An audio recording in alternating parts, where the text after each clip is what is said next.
Welcome to our channel, ladies and gentlemen. President William Ruto concluded his 4-day Nyanza development tour.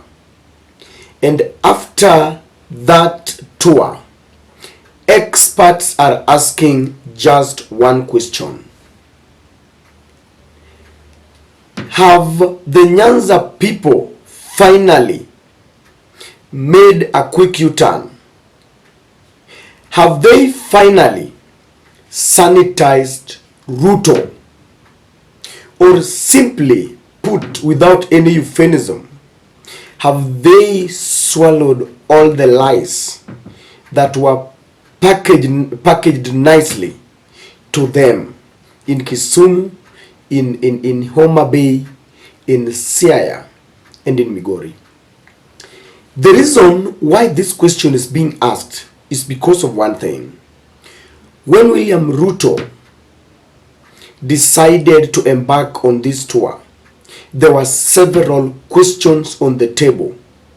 William Ruto had his intentions, political intentions that he wanted to achieve. While on the other side, the Nyanza residents had got questions that needed answers. And I want us to look at just 4 of them and see whether William Ruto succeeded in hoodwinking the Nyanza people by just a tour of 4 days.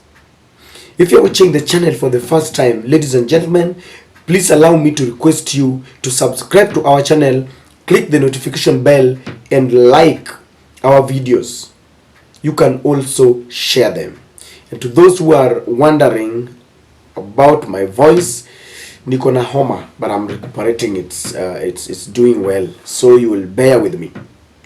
Ladies and gentlemen, when Ruto embarked on a Nyanza tour, there were several questions that people were asking. On the table was the conflict in Sondu, the border between Kisumu County and Kericho County.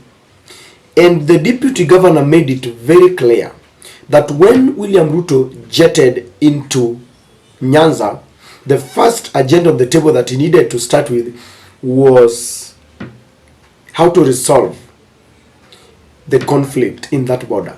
Of course, William Ruto tried to dodge that question until the people of Kisumu forced him to talk about it. All he did was to say that he will deal with those who are perpetrating or the perpetrators of that conflict. And that ended. Of course, we know that Kithure Kindiki, prior to that visit, sent GSU officers there. But I believe that was a temporary solution. Do we have a permanent solution so that next time we will not hear two communities fighting?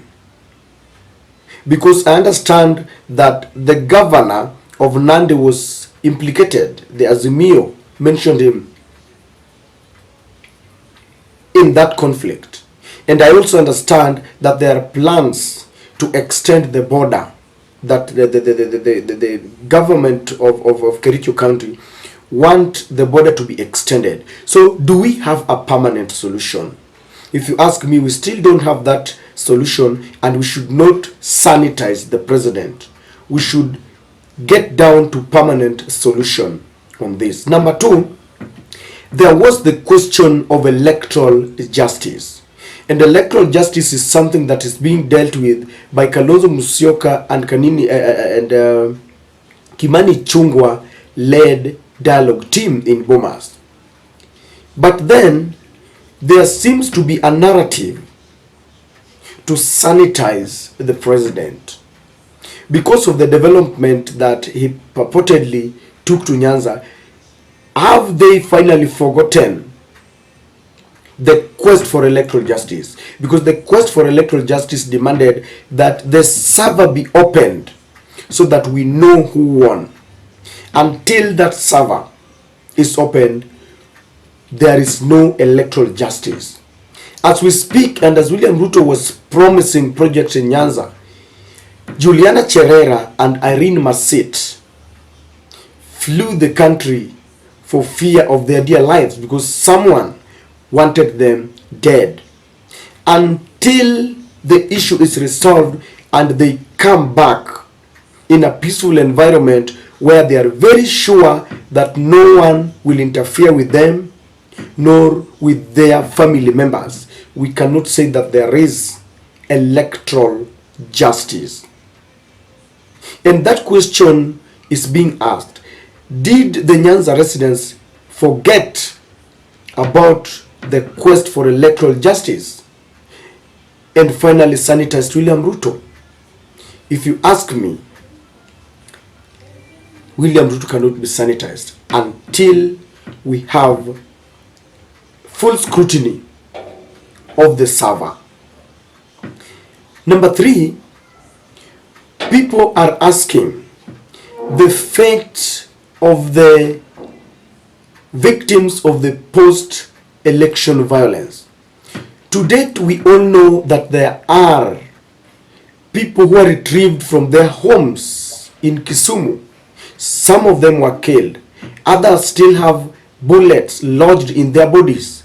And the Azimio had demanded that the government meet their medical bills.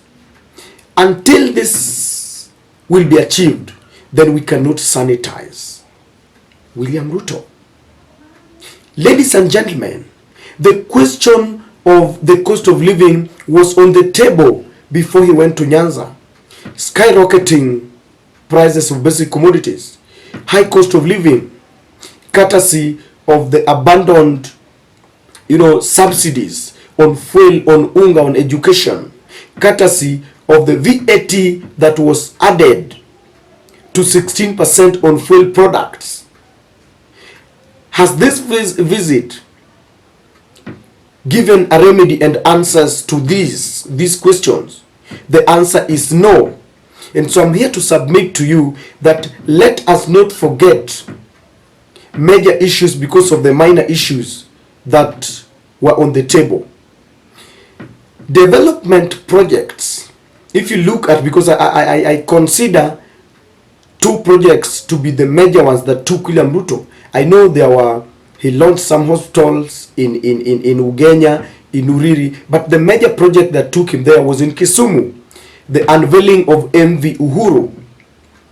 He himself admitted that that was an initiative of the former president, and so it wasn't his initiative. I must congratulate my predecessor, President Uhuru Kenyatta, for his foresight in coming up with this shipyard refurbishment. When one morning he asked me for us to visit Kisumu and see what the military could do, when we came here, it was a heap of dirt, wreckage, and old buildings. To see what we are seeing here today is phenomenal. And I must say, both President Uhuru Kenyatta and the leadership of our military, with a lot of foresight, drove this program to where we are today. There was that Kabonyo fish hatchery, and that was an initiative of the county government with the Hungarian government, and Nyong'o admitted so. And the Nyanza residents have got every right to get development projects because they are taxpayers. And so that should not be used as a tool to sanitize and to forget the atrocities that have been done before. Ladies and gentlemen, did William Ruto succeed in winning the hearts of the Nyanza residents because of that 4-day development tour? If you ask me, it is a big no.